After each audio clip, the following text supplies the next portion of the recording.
Today we're headed to Las Vegas to lay out sponsorship graphics, activations, as well as security plans, directional signage.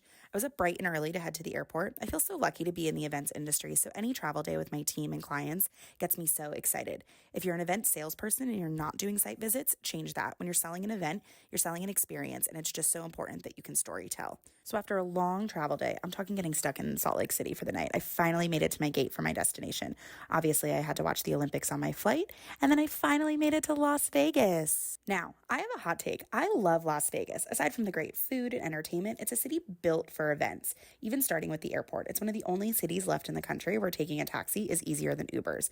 I got a sneak peek of the North Hall construction on my way to the hotel, and oh my God, it's like they demolished the building. It was crazy. This week, we had the chance to stay at the new Fontainebleau. I was so grateful. I mean, look how beautiful this is.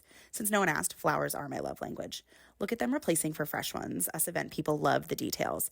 I also loved how everything was bow tie themed. I met up with our group and we hit a bucket list restaurant for dinner. It's so hard to book when our show is in town, but it was a 10 out of 10 and totally worth the wait. And is there a better end to a Las Vegas evening than the fountains? They do have a new song, by the way. Then I said goodnight to my view. Every time I look out my hotel window, I literally get goosebumps. We were up bright and early, and coffee was a must. We took a tour of the hotel, and this escalator might have been the largest escalator I've ever seen. It leads you to the Fontainebleau meeting space, or possibly outer space. I didn't get on the next ones because I wasn't sure how we'd get down. Then we walked over to LVCC, the grand dame of Las Vegas. Here we are talking about which windows and signage points are for sponsors versus show graphics, and how our outdoor security layout will change viewpoints.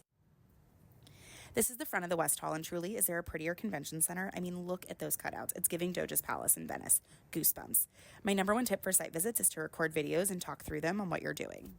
This is the first bank of doors. It's going to be... If you haven't been to the West Hall yet and experienced one of the most incredible digital screens ever, here is the moment. They call it a spectacular, and it literally is. Funny story, this store was actually designed to move in large structures, like airplanes. You know you're a trade show nerd when floorports are important.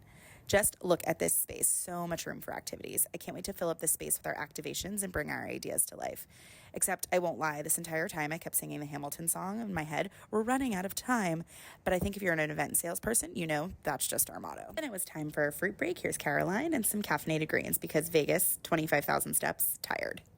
Here I am trying to take a really good video of the impact of branding the entrance walls of the exhibit hall for a sponsor that I think just needs a little bit more storytelling to help them purchase it.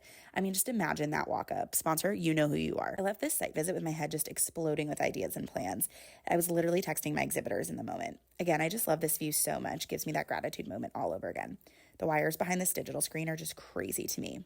Here we are pretending to be DJs that we're going to put on that second floor. Okay, this view might be even better. Only 12 more weeks until we pack this place with freight and somehow turn it into the most beautiful event. Then, after 5 hours of touring, it was time for lunch. Real ones know that Bagel Mania is the place to go. Here, Caroline and I are trying to be influencers for Bagel Mania. After lunch, we still weren't done. We popped over to North Hall to glance at the construction. LVCC says the entire campus will be done by December 2025. Anyone taking bets on that yet? After that, we still weren't done because we have some co-located events during our main event, and we walked over to Encore to see that space. I've got to fit 15 sponsor tables in this corridor, so malls, we've got our work cut out for us. This might be my favorite carpet in the whole world. If you know, you know. Took in the view one last time to remind myself that even when events are hard and stressful, it's the best darn job in the world. Time to head back to the airport for a red-eye back to the East Coast and say goodbye to Vegas. See you in 78 days. Cue the Hamilton soundtrack.